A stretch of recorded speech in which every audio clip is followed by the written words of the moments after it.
Donc, bonjour à tous, bienvenue dans ce symposium Norgine. Votre présence et votre nombre montrent bien que le sujet est particulièrement bien choisi. C'est un problème au quotidien, on le sait, le déclenchement du travail sur des cols défavorables, donc merci de ces sujets. Avant de commencer, je voulais rappeler qu'il va y avoir une interactivité, donc il faut absolument que vous téléchargez l'application du congrès si vous ne l'avez pas déjà fait. Ensuite, vous allez dans la rubrique interactivité et ensuite sur Symposium Norgine. Sinon, vous ne pourrez pas répondre aux questions et le symposium sera nettement moins intéressant. Non, je plaisante, mais ce serait mieux d'y arriver effectivement. Alors, la séance va se dérouler de la façon suivante. Nos trois orateurs, qui sont tous les trois des orateurs de talent et dont c'est le domaine de compétence, on peut le signaler, vont parler à peu près 12 à 15 minutes, c'est ça Philippe, et on se réserve volontairement à peu près 12 à 15 minutes de temps de discussion parce que je crois qu'on a vraiment besoin d'échanges. Merci encore à Norgine, merci aux trois orateurs. Je ne parle pas plus longtemps et j'ai le plaisir de te donner la parole, Philippe. Merci Joël de ces gentils mots. Ça fait toujours plaisir de nous dire qu'on est des orateurs de talent et on a une présidente du CNJF de très grand talent et on la remercie. Donc moi je vais vous parler des critères d'évaluation dans le déclenchement du travail et je remercie Norgine de m'avoir demandé de faire cette présentation. Donc vous le savez, je suis gynécologue obstétricien avec une activité pour l'essentiel d'obstétrique à Strasbourg actuellement. Et donc je vais vous parler d'abord de déclenchement du travail. On va distinguer évidemment les deux situations, le col défavorable et le col favorable. Alors le déclenchement artificiel du travail, on est souvent nous critiquer les gynécos, on nous fait croire que c'est parce qu'on voudrait mieux programmer les accouchements parce qu'on certains d'entre nous joueraient au golf ou à autre chose. On sait bien que c'est pas vrai, que le déclenchement du travail n'est pas si programmant que ça. C'est surtout, on va le voir, pour des complications liées à la grossesse, et puis surtout parfois la majorité des indications étant le dépassement de terme et des femmes qui n'en peuvent plus. Alors un petit peu plus sérieusement, donc on a des indications médicales, des indications parfois de convenance d'organisation. J'ai déclenché à sa demande la semaine dernière une femme dont le mari est militaire et qui partait en mission. Donc pour lui c'est important. Et ces notions de déclenchement ont franchement augmenté entre les années 80 et aujourd'hui, puisqu'on est passé de 10 à aux alentours dans certaines maternités de 20 à 30%. Les mécanismes du déclenchement spontané, ils ne sont pas complètement connus. On sait que ça fait agir des hormones, la progestérone, et ça c'est surtout chez l'animal si cher à nos hommes politiques, que ça a été très, très bien démontré. Il y avait chez la brebis ou chez la chèvre une chute de la progestéronémie. Chez la femme c'est un peu différent. Cette chute elle est toute relative et en fait il n'y a pas une chute de la progestéronémie en elle-même, mais plutôt une chute de l'accessibilité aux récepteurs, les récepteurs A et B à la progestérone, ce qui en fait a le même effet. Puis après, c'est un phénomène inflammatoire. Vous voyez, je vais garder des séquelles de ma vie strasbourgeoise avec la couronne de l'avant et le Stollen. Si tu permets, Philippe, ne restez pas debout au fond. Il y a quelques places devant. Entrez, ce sera plus simple. Excuse-moi. Non, je t'en prie. Donc on va retrouver l'action des prostaglandines qui agissent sur le myomètre, qui sont produits par les macrophages dans la décidua et dans les membranes et qui vont aussi remodeler la matrice extracellulaire du col, tout ça pour favoriser l'induction du travail et le déclenchement du travail. Alors, quelle est la meilleure méthode permettant l'évaluation du col avant déclenchement du travail ? On vous propose 4 propositions. Le score de Bishop, la mesure de la longueur cervicale par échographie du col, la recherche de la fibronectine fœtale et l'élastométrie cervicale. Donc là, si vous voulez bien répondre pour ceux qui ont l'application, voilà.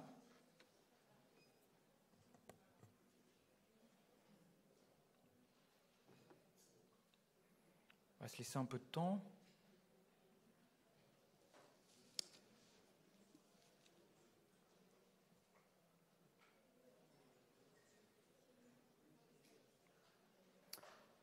Bon, on va avancer. 30 réponses, c'est bien. Donc, c'est 100% le score de Bishop. Donc, vous voyez, pour des gens comme moi, j'ai 50 ans, on n'a toujours pas fait mieux que ce qu'on nous a appris il y a 25 ans quand on était interne.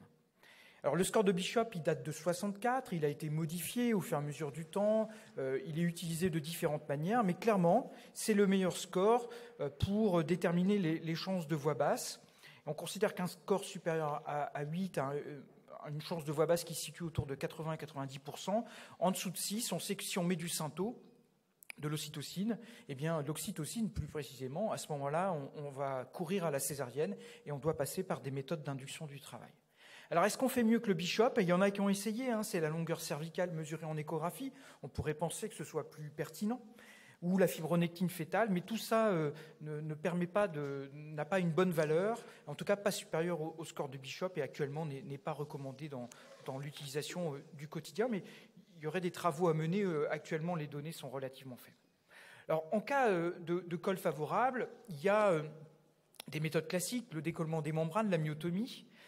L'effet seul, on le sait, est limité, ça va être relativement efficace, mais pas à 100%. Et puis surtout, ce qui marche bien, c'est l'oxytocine, la forme de synthèse de l'ocytocine.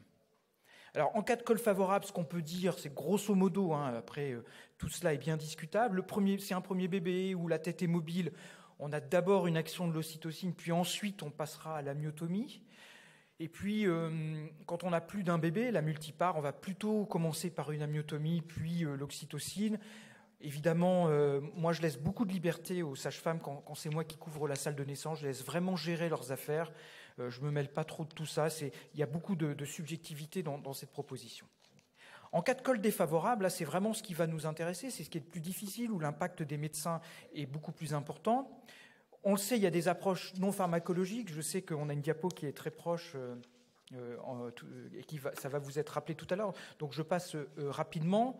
Aujourd'hui, les seuls moyens qui ont prouvé une vraie efficacité, c'est les moyens mécaniques ou chirurgicaux. Mais voilà, c'est des vieilles études.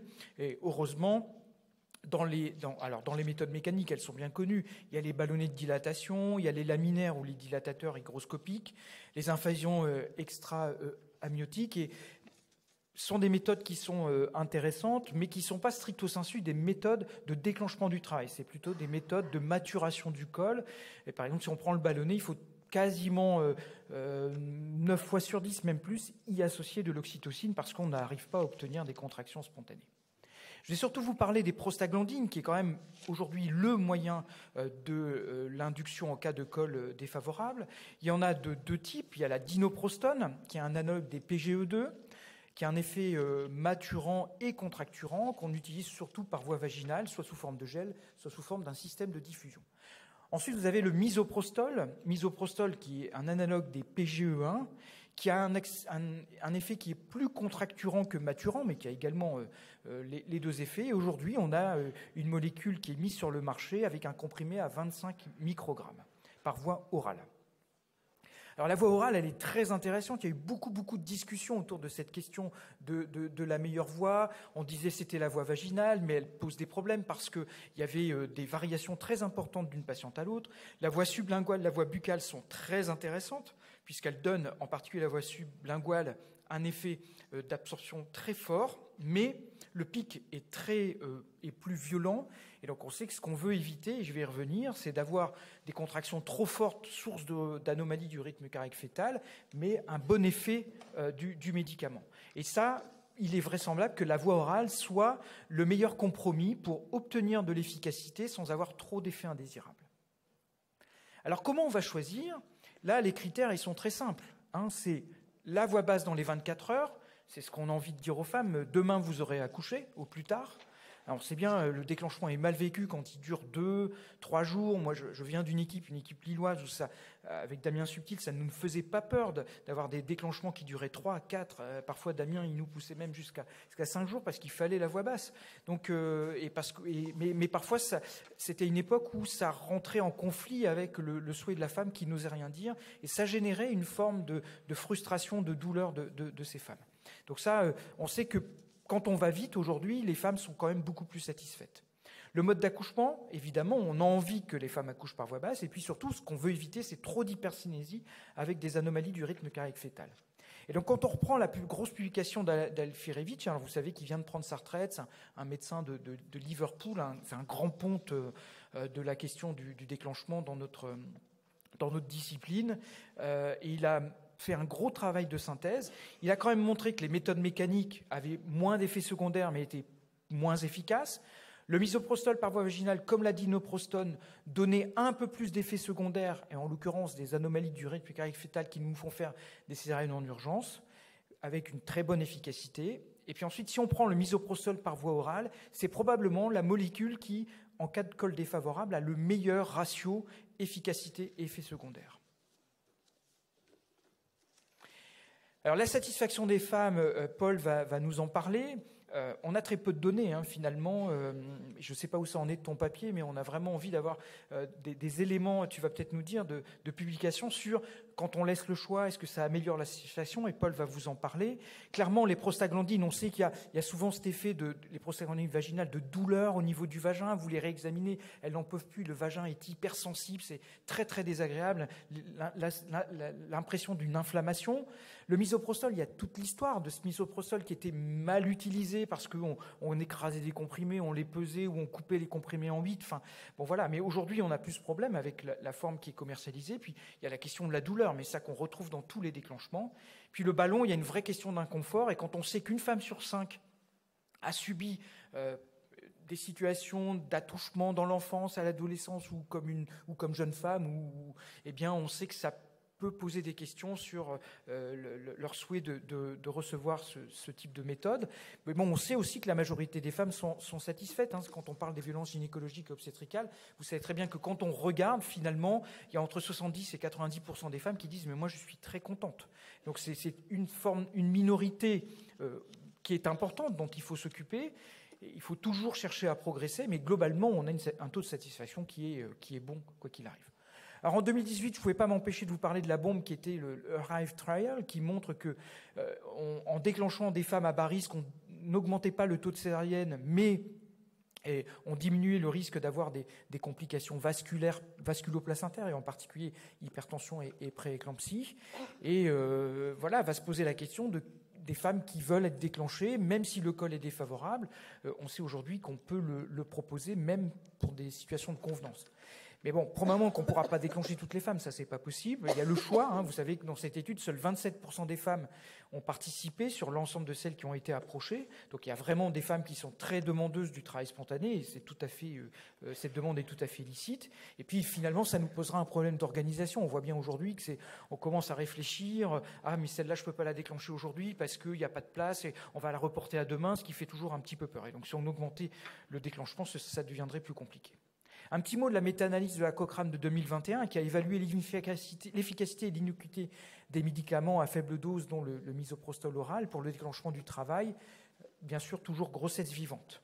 Donc c'est vraiment intéressant parce que le misoprostol oral versus la dinoprostone vaginale réduit le taux de césarienne et réduit le taux d'hyperstimulation avec des anomalies du rythme cardiaque fœtal. Donc vraiment un médicament qui est bien efficace, comme je vous l'ai dit tout à l'heure, sans augmentation des effets secondaires. Donc c'est vraiment ce qu'on recherche. Et puis il y a certains éléments, ça pourrait diminuer les accouchements vaginaux dans les 24 heures. Donc c'est vrai que quand on diminue les effets secondaires, forcément ça allonge un tout petit peu le temps. Mais on n'a pas forcément envie de mettre une grenade pour faire sortir le bébé. Donc ça, il faut quand même être relativement vigilant sur le respect de la physiologie. Quand on compare aux méthodes mécaniques, là aussi on retrouve des résultats très, très intéressants. Et globalement, ça réduit le risque de césarienne. Ça pourrait augmenter le taux d'accouchement par voie basse, il y a une faute d'orthographe, dans les 24 heures. Pourrait parce que ça n'est pas statistiquement significatif. Mais il y a une vraie tendance. Ça diminue l'utilisation de l'ocytocine, donc ça c'est l'effet contracturant, contrairement aux méthodes mécaniques. Et par contre, il n'y a pas de différence dans l'hyperstimulation, qui montre bien qu'on a un produit qui est très intéressant de ce point de vue-là, ce qui a été un reproche qui a été fait longtemps, mais qui aujourd'hui doit être oublié. Une dernière question. Parmi les propositions suivantes relatives au déclenchement du travail, lesquelles sont exactes? On se croirait à l'ECN. Cela concerne un peu plus de 20% des naissances. Le taux de succès est identique, quelle que soit la parité. En cas de col défavorable, les prostaglandines orales semblent avoir la meilleure balance bénéfice-risque. Et l'étude Arrive a montré que le déclenchement artificiel du travail chez des femmes à bas risque augmente le taux de césarienne. On va voir si vous m'avez bien écouté. Donc,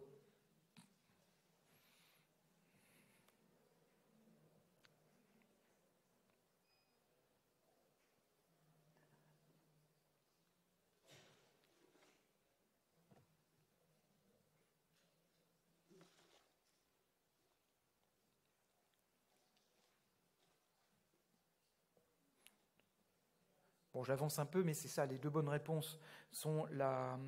On peut quitter...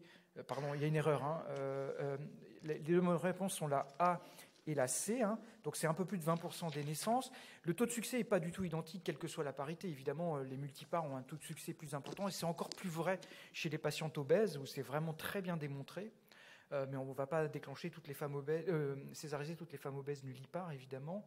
En cas de col défavorable, les prostaglandines orales ont la meilleure balance bénéfice-risque. Là, clairement, aujourd'hui, c'est bien démontré par les données de la littérature. Et je vous l'ai dit tout à l'heure, l'étude Rive n'augmente pas le taux de césarienne. On a vraiment le même taux dans une population américaine. Et on est heureux de voir que Loïc Santil s'est lancé dans la traduction française de Rive, qui s'appelle French Rive, et qui va nous permettre de voir si les résultats américains sont transposables à la population des femmes françaises, parce que démographiquement, ces deux populations ne sont pas les mêmes. Pour terminer et pour lancer les futurs orateurs, importance de l'information et de transcrire aux femmes ces éléments. Donc on a vu les avantages et les inconvénients des différentes méthodes et de leur choix à partir des données cliniques.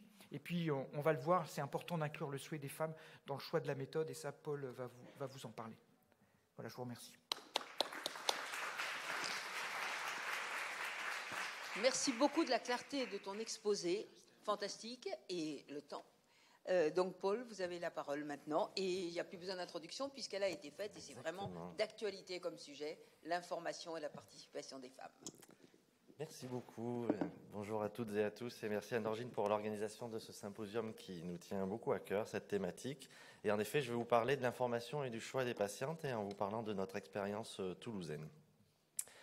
Donc on va commencer par le petit quiz aussi. Là, quels sont les facteurs associés à une meilleure satisfaction lors d'un accouchement? Et il y a évidemment plusieurs réponses possibles. Après, la question suivante qui va en parallèle, c'est sur la moins bonne satisfaction. Est-ce que c'est le fait de la voie d'accouchement, que l'accouchement se termine par accouchement à voix basse, que l'accouchement soit rapide, de limiter le nombre de touchées vaginales, la demande de consentement et la qualité de l'information?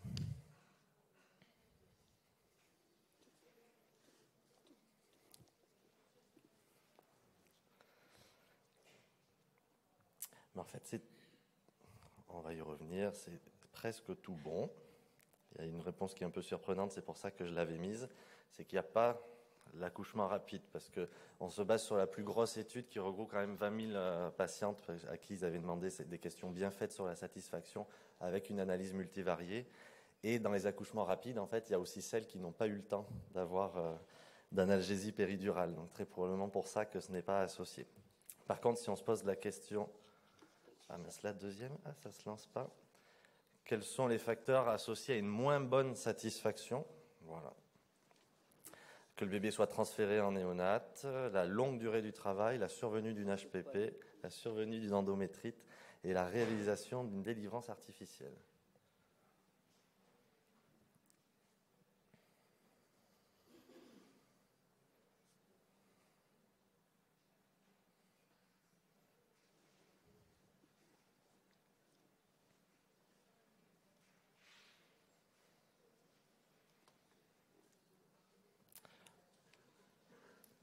Ben là, c'est assez intéressant parce que ce qui ressort pour le coup de plusieurs études, ce n'est pas exactement ce qu'on aurait imaginé, parce que, vous voyez, le transfert du bébé en néonate et la réalisation d'une délivrance artificielle ne sont pas ressortis comme une moins bonne satisfaction de l'accouchement.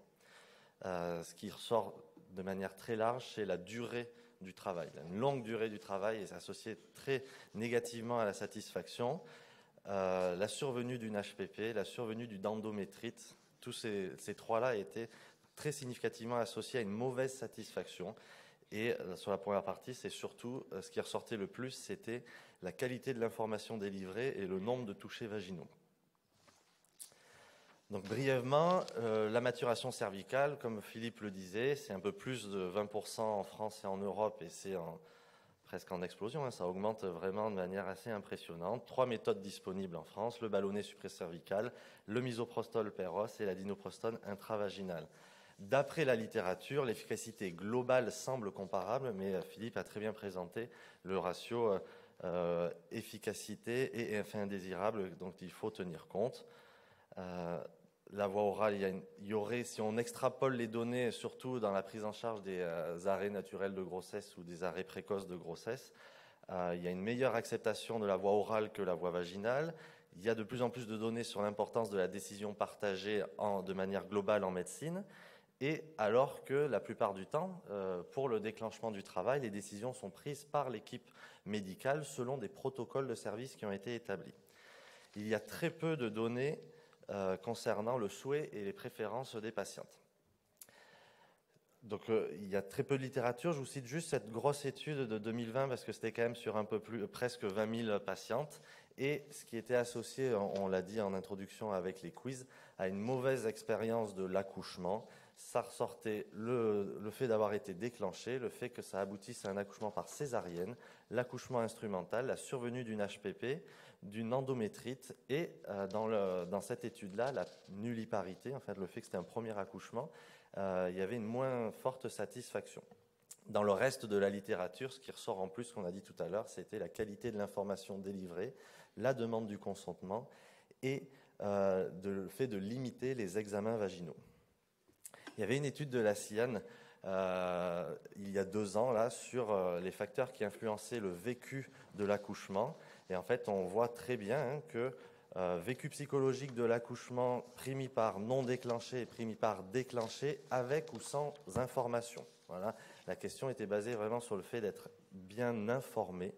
Et vous voyez, celle qui jugeait sur 4000 patientes, celle qui jugeait ne pas avoir eu d'informations sur le déclenchement, avaient une expérience très négative de leur accouchement. Et les chiffres sont assez impressionnants parce que c'est très mal vécu ou plutôt mal vécu chez la moitié des patientes. Et en fonction du recueil du consentement sur le fait d'être déclenché, sur la méthode utilisée et sur un peu la durée de passage en salle de naissance, celles qui jugeaient ne pas avoir eu cette demande de consentement, et là on est aussi également à 40% de mauvais vécu de l'accouchement. D'où l'importance de cette information et du consentement. Et il y a de plus en plus de données dans la littérature sur le fait que en médecine, c'est d'être une décision partagée avec une participation active de la patiente dans ses propres soins. Donc on évolue tous vers un changement des pratiques qui inclut vraiment les patientes dans le choix de leur prise en charge médicale.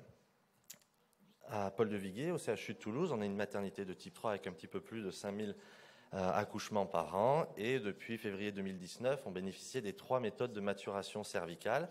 Après quelques mois d'habituation aux nouvelles méthodes, dont le misoprostol oral, on a décidé de laisser le choix à la patiente de sa méthode de déclenchement, après une information orale et écrite que l'on espérait la plus objective possible. L'objectif était d'évaluer la satisfaction des patientes en fonction de la méthode de déclenchement choisie par la patiente entre le misoprostol péros, la dinoprostone intravaginale et le ballonnet supracervical. Et ça a fait l'objet de la thèse de Ninon Dupuis et qui vient d'être acceptée, enfin, pour publication dans une revue internationale.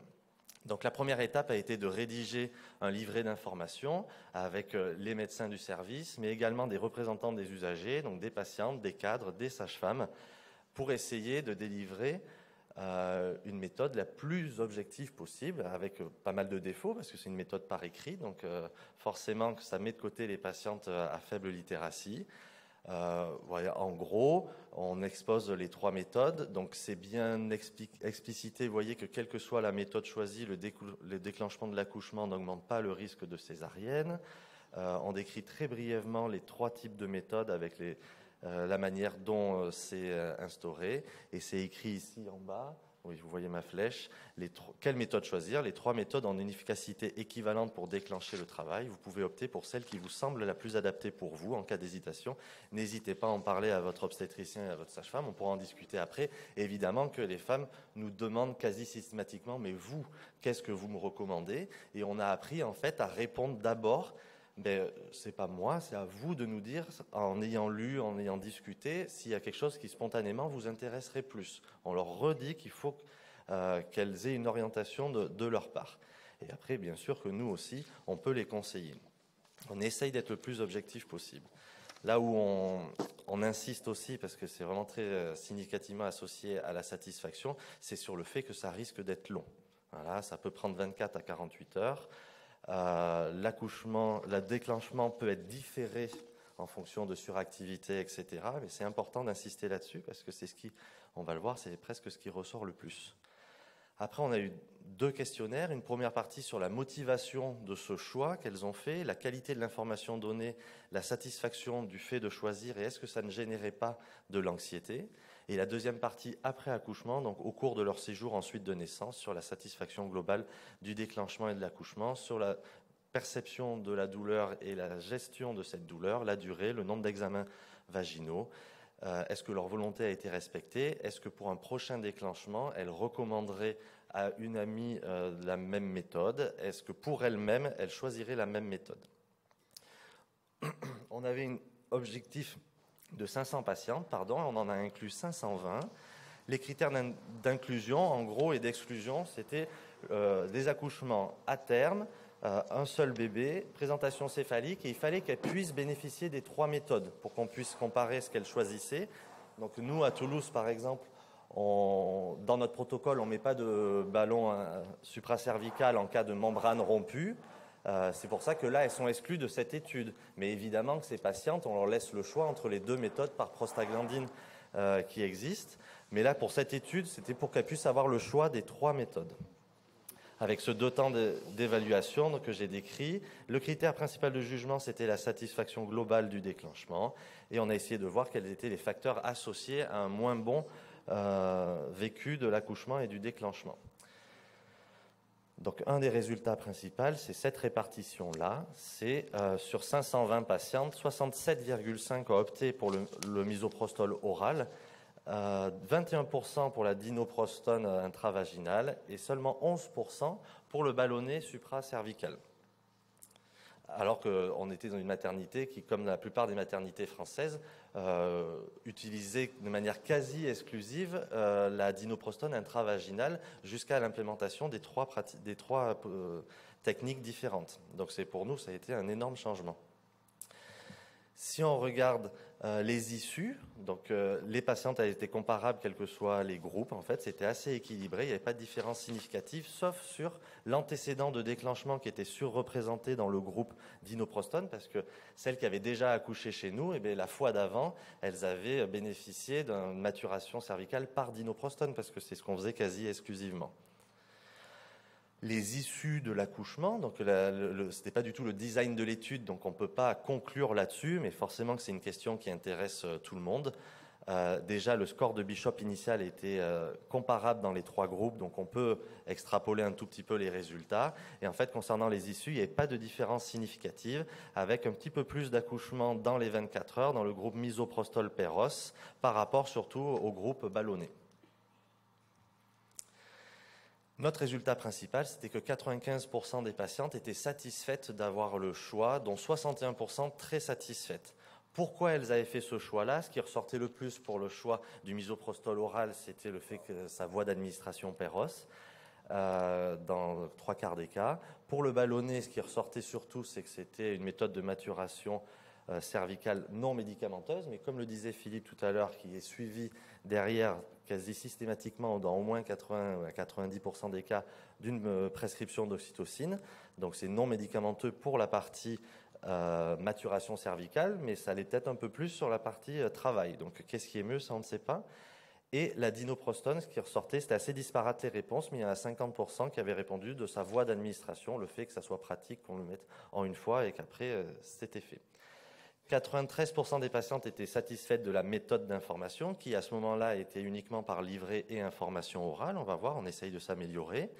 Et le fait de devoir choisir n'augmentait l'anxiété des patientes que dans 3,7% des cas. Le sentiment de volonté respectée était vraiment très important, plus de 96% des patientes. Et concernant les facteurs associés à la satisfaction, ce qui était important de voir, c'est que la satisfaction globale du déclenchement était la même, quelle que soit la méthode utilisée. Donc nous, on est content de ce résultat parce que ça nous encourage à leur laisser le choix. Parce que s'il y avait une différence significative sur la satisfaction en fonction de la méthode, derrière, on aurait été un peu gêné de proposer toujours ces 3 méthodes différentes. Par contre, une différence significative sur la perception de la douleur, avec une surreprésentation du groupe d'inoprostone, où les patientes avaient eu des sensations algiques de manière plus fréquente par rapport aux deux autres groupes. Et également, conseil de même méthode pour un futur déclenchement, et là, le groupe d'inoprostone est sous-représenté par rapport aux deux autres groupes.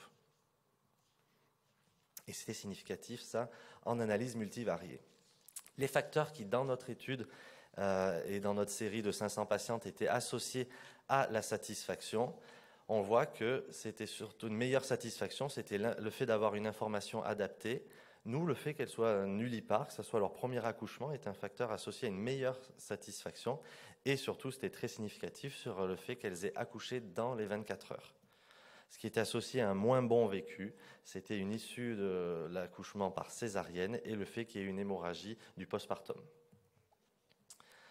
Voilà, c'est les forces et limites de l'étude. Je passe rapidement pour qu'on puisse derrière discuter. Il y avait une forte satisfaction d'être impliqué dans le choix, pas de différence significative sur la satisfaction globale en fonction de la méthode choisie. Les facteurs qui semblent associés à la satisfaction, ça correspond à ce qu'il y a dans la littérature, sauf pour la primiparité, mais c'est l'information en amont, l'accouchement dans les 24 heures, et ce qui est négativement associé à la satisfaction, c'est la voie d'accouchement par césarienne et la survenue d'une hémorragie du postpartum. Donc, toutes ces données nous encouragent à prendre en compte la volonté des patientes, de les impliquer directement dans les soins, d'améliorer encore plus l'information, on va y revenir, et de proposer un accompagnement, une gestion du temps de maturation, parce que c'est ce qui ressort dans la littérature, c'est que la durée du déclenchement, comment mieux informer, là on avait discuté avec Tiffaine Barja, dont c'est un sujet de prédilection, sur qu'est-ce qu'il y a dans la littérature, sur donner une meilleure information. Donc il faut essayer d'avoir un langage compréhensible, avoir de l'attention pour le patient. Ça paraît évident, mais c'est des choses qui sont importantes à formaliser. Pas d'interruption, invitation à poser des questions, partage de décisions et de discuter les prochaines étapes. Quand on essaye d'avoir cette meilleure information, il y a une meilleure adhésion aux soins et donc une meilleure compliance hygiéno-diététique et thérapeutique. Comment nous, on essaye d'améliorer l'information? On vient d'implémenter des vidéos informatives. Donc, je vous invite à aller sur les plateformes tuto tour de la grossesse, sur YouTube, sur Facebook. Donc, c'est des vidéos didactiques, assez ludiques, sur un format court de 2 à 3 minutes, qui expliquent et de plus adapté aux patientes à plus faible littératie. On a traduit notre livret en 3 langues, maintenant en anglais et en arabe, pour que ça soit accessible à un plus de patientes. Et on pense qu'il faut encore s'améliorer sur ce versant-là et toutes les idées sont bonnes à prendre. Je vous remercie. Merci beaucoup. C'était à la fois très clair, très intéressant et très dans l'air du temps. Monsieur Denis Gallo, si tu veux bien prendre la parole sur les facteurs prédictifs.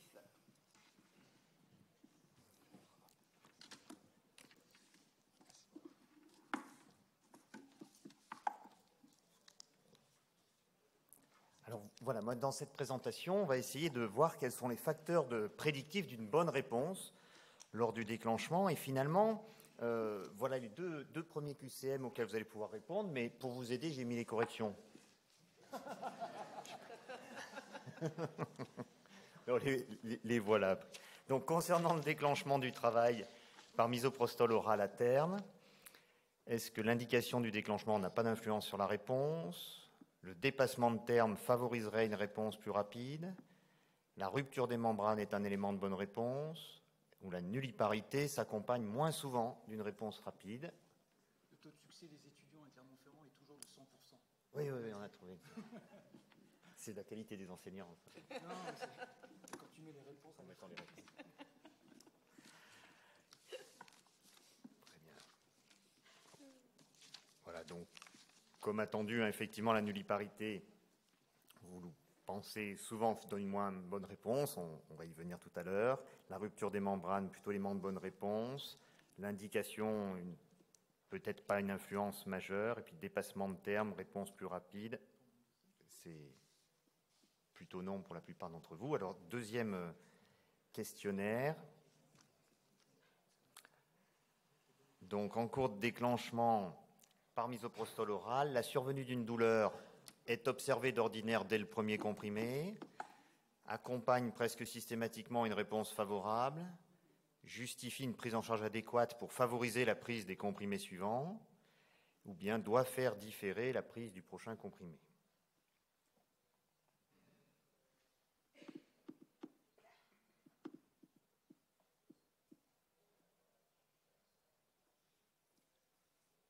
Bon, on va venir avec le topo éclairer un peu toutes ces données-là. Alors, pour déclencher, on nous en a déjà parlé, il y a un arsenal qui est vraiment très très abondant et c'est vrai que ce dont nous parlons surtout nous dans nos maternités, ce sont ces techniques de maturation qui sont les plus validées.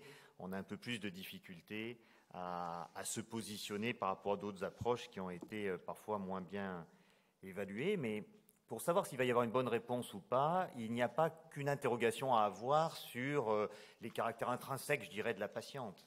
Bien sûr qu'en tant que médecin, on sait si elle est nullipare ou pas, mais on se rend bien compte qu'il y a beaucoup d'autres choses qui vont intervenir.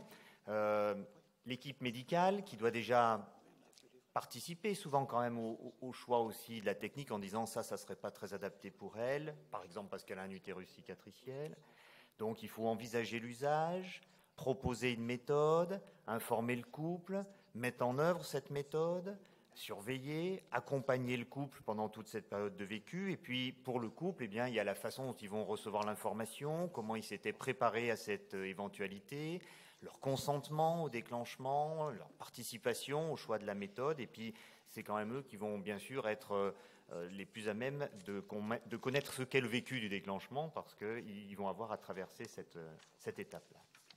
Alors, nous sommes une maternité à Clermont-Ferrand de type 3, 3800 naissances par an, un taux de déclenchement comparable à la moyenne nationale, un usage, je dirais, ancien des prostaglandines vaginales, plus récent des méthodes mécaniques, auxquelles nous nous sommes mis depuis une dizaine d'années, et puis impliqué dans beaucoup d'essais cliniques, notamment en lien avec le déclenchement.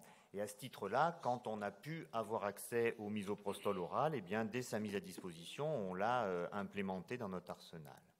Et nous avons voulu mener d'emblée une étude observationnelle dès les premiers 4 patientes qui ont pu bénéficier de cette approche-là. Nous nous sommes intéressés aux patientes que nous déclenchions à terme sur des singletons en présentation céphalique avec un score de Bishop défavorable. Et donc l'étude dont je vais vous parler a porté sur les 2 premières années de notre activité, de mars 2019 à mars 2021. Alors l'objectif principal, c'était de savoir si on allait être capable d'utiliser cette technique du misoprostol oral avec, je dirais, le respect de ce qui était recommandé, c'est-à-dire une prise orale d'un comprimé à 25 microgrammes toutes les 2 heures pour un maximum de 8 comprimés. Et donc, par rapport aux habitudes que nous avions, par exemple, de dinoprostone vaginal, où on disait on met en place un dispositif et puis il peut rester 24 heures, là on se disait allons-nous être capables de bien penser à donner le comprimé toutes les 2 heures à la patiente.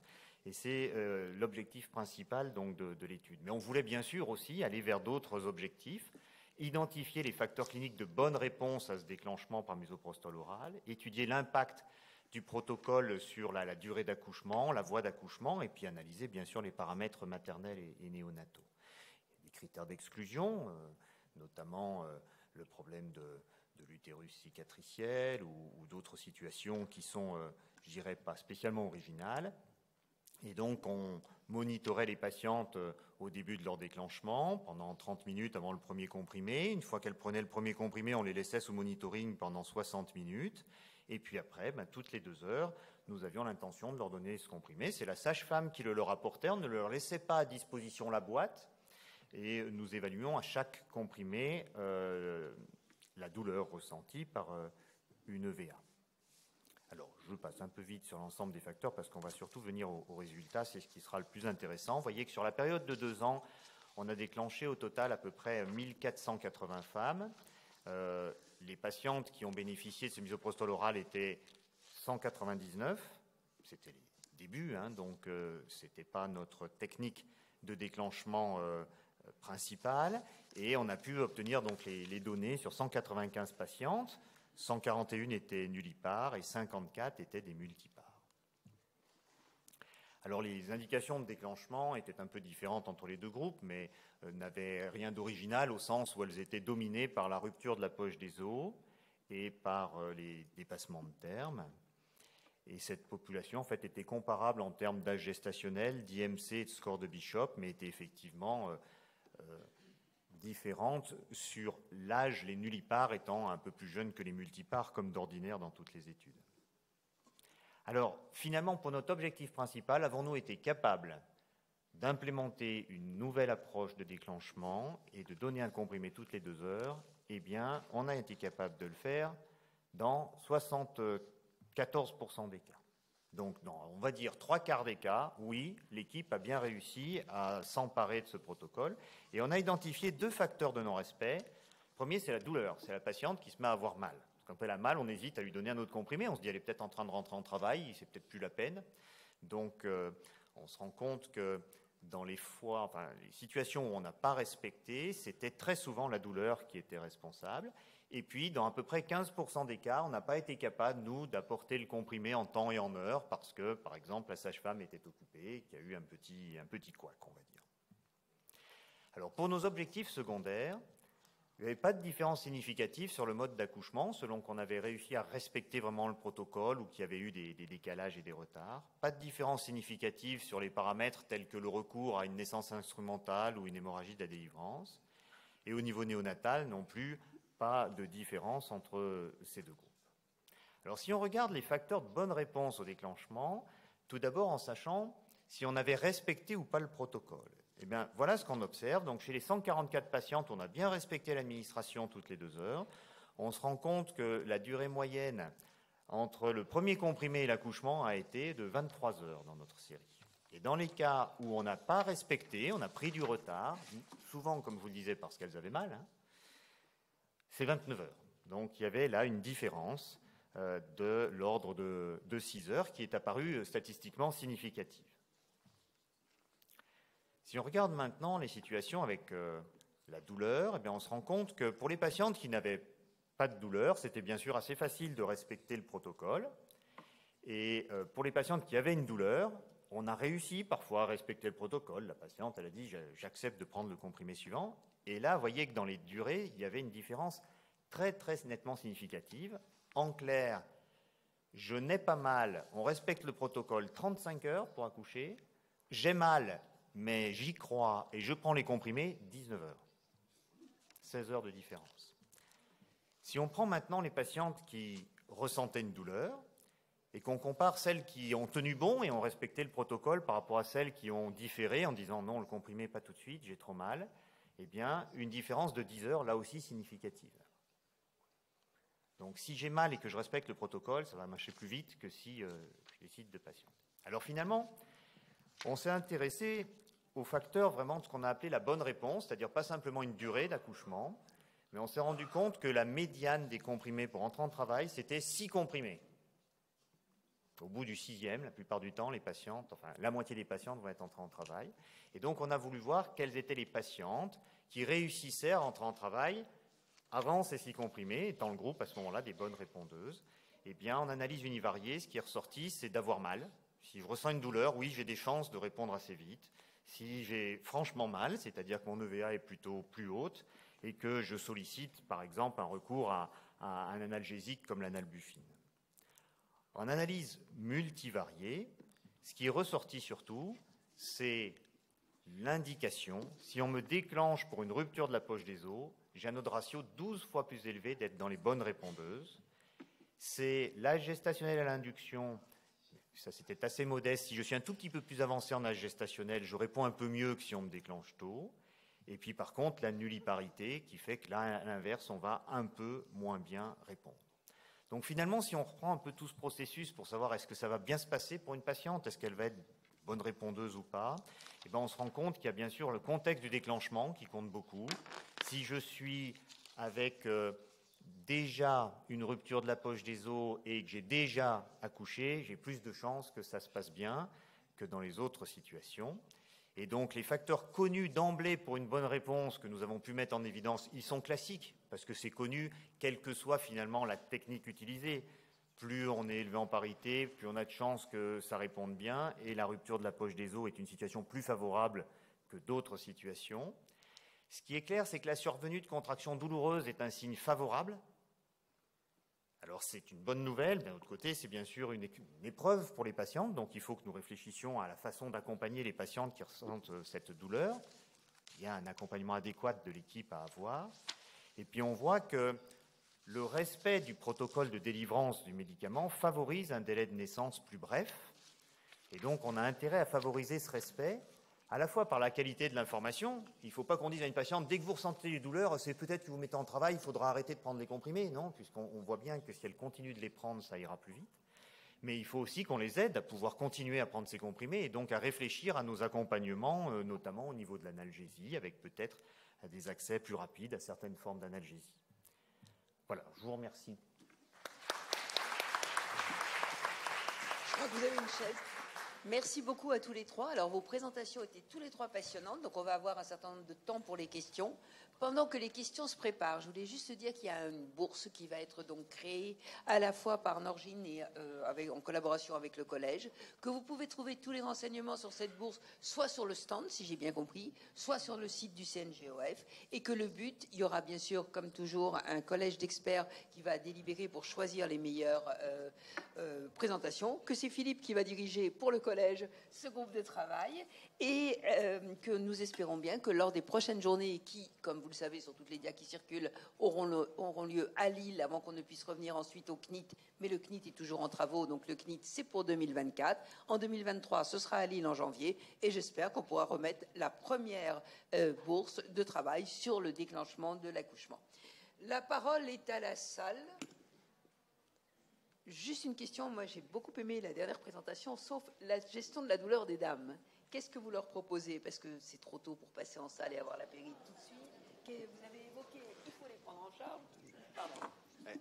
Mais encore. C'est un des, je dirais, c'est un des chantiers qui reste à faire parce que actuellement, on se rend bien compte que cet accompagnement de la dame qui est en cours de maturation du col, dont le col ne se dilate pas et qui souffre, est très difficile finalement à accompagner. Bien sûr, c'est là où j'allais dire la grandeur du métier dans le temps qu'on peut essayer de passer, d'accompagner auprès des patientes, mais ça participe à une satisfaction moindre. Hein, et il faut vraisemblablement, mais là c'est vraiment une question dont il faut que nous nous emparions tous, sur à la fois des propositions bien sûr de choses alternatives, mais également sur une réflexion sur l'accès plus précoce à des analgésies efficaces, type analgésie péridurale, mais en changeant un peu certains de nos dogmes.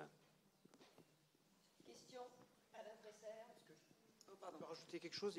Allez voir, il y a le stand HypnoVR, et il y a une étude américaine qui vient de montrer quand même que l'hypnose, et en particulier l'hypnose auto-simulée par cette espèce de casque, et quand même peut permettre de répondre imparfaitement, mais au moins répondre à ces difficultés. Et moi, je crois beaucoup en cette hypnose. Il y a d'ailleurs un livre qui s'appelle L'hypnose en gynécologie obstétrique. Alors après, à prendre avec prudence. Hein, attention, il ne faut pas tomber non plus dans des choses un peu bizarres. Mais l'hypnose, je pense, peut nous apporter quelque chose dans cette situation-là où on n'est pas encore dans le médicament ou dans voilà. Et l'étude américaine qui a été très bien faite a montré que ça permettait de retarder le recours à la péridurale. Donc bon, voilà. Je voudrais faire juste une réflexion et vous poser une question. La première réflexion, c'est sur les moyens alternatifs du déclenchement, où vous avez mis toute une liste d'attitudes qui sont un peu farfelues pour certaines. Je voudrais vous faire juste une réflexion sur deux d'entre elles. La première, c'est le déclenchement par titillement des mamelons, comme vous avez pu voir. Alors, le professeur Derbel, qui m'a succédé plusieurs années après à Strasbourg, n'a pas connu ça, mais à Strasbourg, on avait une grande école de titillement du mamelon, avec des études qui ont été faites. Et ce que je voulais vous dire, c'est qu'elles n'ont jamais rien donné, et que à l'heure actuelle, par les temps qui courent, je vous invite à ne jamais faire ça, parce que vous risqueriez d'avoir de gros problèmes. La deuxième technique qu'il y a actuellement, c'est la technique par les rapports sexuels. Alors la technique par les rapports sexuels, évidemment, les maris sont très en faveur de cette technique, mais il faut savoir que si on fait le dosage des prostaglandines dans le sperme, les quelques microgrammes de prostaglandines n'atteindront jamais la quantité physiologique. Il faudrait des litres de sperme. Donc même pour les plus téméraires, je pense que c'est une technique à abandonner. Maintenant, je vais vous poser une question beaucoup plus... Comment ? Ah, ça, je ne la connais pas, celle-là. Ça, je ne connais pas trop, alors. Je te laisse l'expliquer.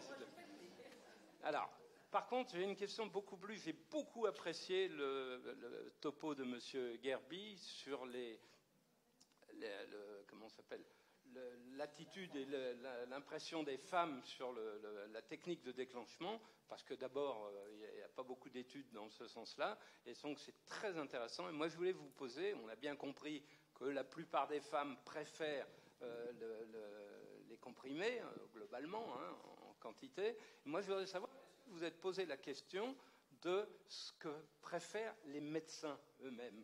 Est-ce que, même sans le dire aux patientes, puisque vous n'avez pas envie de le dire pour être objectif dans les résultats de votre étude, est-ce que on vous a posé la question, est-ce que même si on ne vous a pas posé la question, quelles sont vos options dans ce domaine-là?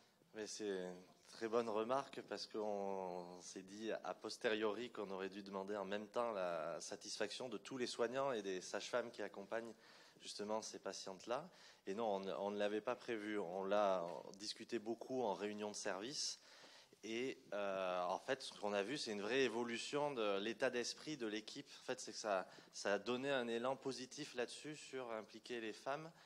Plus leur poser la question, en tout cas, de ce qu'elles préféreraient, même si des fois on n'a pas le choix de ce qu'on peut donner, sans parler que de la maturation cervicale, mais ça a impacté quelque chose. En fait, on a vu cet effet positif de cette étude, entre autres, parce qu'on a une équipe qui est très dynamique sur cette thématique que je vous ai montré là avec les vidéos tuto tour, le fait d'informer, de mieux informer les femmes.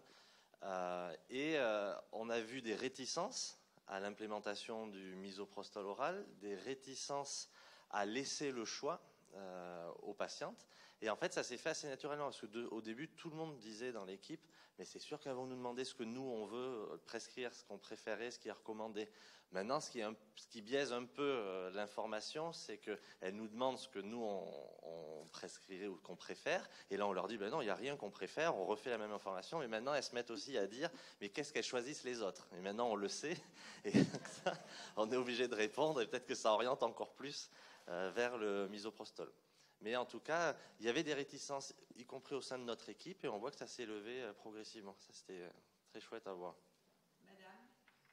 Oui, bonjour, Véronique Equi à Grenoble. Merci de vos topos. J'ai une question à Paul. Vu les résultats, donc tout le monde est satisfait de l'information, peu importe le choix, mais il y a quand même des différences, notamment en termes de douleur, et je choisirais la même technique après. Donc on voit clairement, même si... Comme vous à Toulouse, à Grenoble, on a été des gros utilisateurs de dinoprostone intravaginal, mais clairement, on voit quand même des petits moins dans ce groupe par rapport à l'autre méthode médicamenteuse. Est-ce que finalement, c'est un critère que vous allez prendre en compte pour laisser le choix et garder 3 méthodes ou en garder que 2? Enfin, qu'est-ce que vous avez choisi de faire? On a choisi de maintenir, vu que la satisfaction restait élevée dans tous les groupes, enfin aussi élevé dans tous les groupes, on s'est dit que ça nous poussait, ça nous encourageait à garder les 3 options tant qu'on le peut, tant que la pharmacie l'accepte aussi. Donc, oui, pour l'instant, on a laissé ça. Mais oui, tout à fait. Et si on veut avoir une information complète, on peut leur donner, certaines, on en discute de ces données, des résultats de cette étude, mais après, elle était designée par rapport à la satisfaction, pas sur les critères secondaires. La douleur, la perception douloureuse, c'est un critère secondaire, donc on peut être un peu moins formel dans les réponses qu'on leur donne là-dessus. Mais c'est vrai qu'il y avait des différences significatives. Est-ce qu'il y a... Oui. Je peux compléter, Véronique. Nous, à Strasbourg, on fait comme Paul, il nous a convertis. En fait, la pharmacie nous a demandé s'il fallait qu'on commande encore de la dinoprostone, parce qu'en fait, on ne l'utilise plus. Les femmes, elles le choisissent quand même relativement peu. Alors, il y a beaucoup de questions dans la salle. Madame, on va peut-être aller dans l'ordre des rangs, ce sera peut-être en rond. Madame, et puis derrière. Moi, j'ai une question concernant la dose, puisque les boîtes, elles sont formatées en 8. Et donc, du coup, vous avez fait reconditionner ou il est prévu que Norgine envisage d'avoir autre chose que des blisters de 8? Excusez-moi, j'ai pas bien compris votre question. C'est-à-dire que l'Angostin, il est commercialisé sur un blister de 8. C'est des boîtes de 8. Et donc, en moyenne, on en utilise 6 comprimés. Donc, du coup, vous avez fait reconditionner par votre pharmacie ou vous sortez le blister et vous faites quoi des autres comprimés? Eh ben, on coupe. On donne pas la boîte à la patiente, elle met pas ses doigts dessus, je dirais, et voilà. Donc pas de problème. Il faut faire attention, ça c'est les valeurs, c'est la médiane, donc ça veut dire que c'est régulièrement les patientes montent à 8 et les ont tous consommés. Voilà. Juste derrière, comme ça on va dans l'ordre. Bonjour. Est-ce que vous proposez le ballonnet à une femme qui n'a pas d'utérus cicatriciel? Est-ce que vous utilisez, vous associez le Synto à quel moment? Donc, est-ce que le ballonnet peut être proposé à une dame qui n'a pas d'utérus cicatriciel? Je pense que là, je peux répondre pour tous, oui. Après, c'est vrai que dans le cas particulier de l'utérus cicatriciel, on est d'accord que le misoprostol oral est contre-indiqué. Et donc, effectivement, dans cette population-là, le ballonnet prend une place toute particulière. Après, quand on met en place un ballonnet, est-ce qu'on ajoute de l'ocytocine ballonnet en place ou pas ballonnet en place? C'est ça votre question? Voilà. Et donc, ça, c'est une situation qui fait l'objet encore d'évaluation. On peut soit avoir des protocoles où le ballonnet est laissé en place seul, sans pharmacologie, puis retiré et on commence de l'ocytocine. Mais il y a également une place possible pour associer une méthode mécanique, le ballonnet, et débuter une méthode pharmacologique, c'est-à-dire l'ajout d'ocytocine ballonnet en place. On n'a pas le droit d'ajouter de l'ocytocine sur du misoprostol ou sur de l'adinoprostone, mais par contre, avec un moyen mécanique, c'est utilisé. C'est en France assez marginal parce que ce n'est pas ce qui est proposé de première intention, mais c'est une possibilité. Il y a des essais cliniques qui utilisent cette stratégie-là. Alors, je vais proposer une dernière question, mais je vois qu'il faut qu'on libère la salle. Mais je vais proposer que les orateurs, si vous le voulez bien, vous soyez à la disposition du public à l'entrée. Comme ça, on pourra... Alors, la dernière question, madame, allez-y.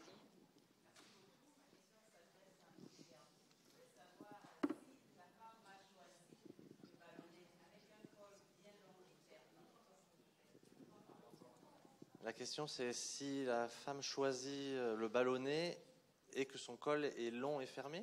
Bon, c'est une bonne indication, c'est possible. Hein, on peut le poser, justement. Alors, je crois que votre présence et votre nombre a prouvé l'intérêt. Merci infiniment à Norgine et bravo aux 3 orateurs.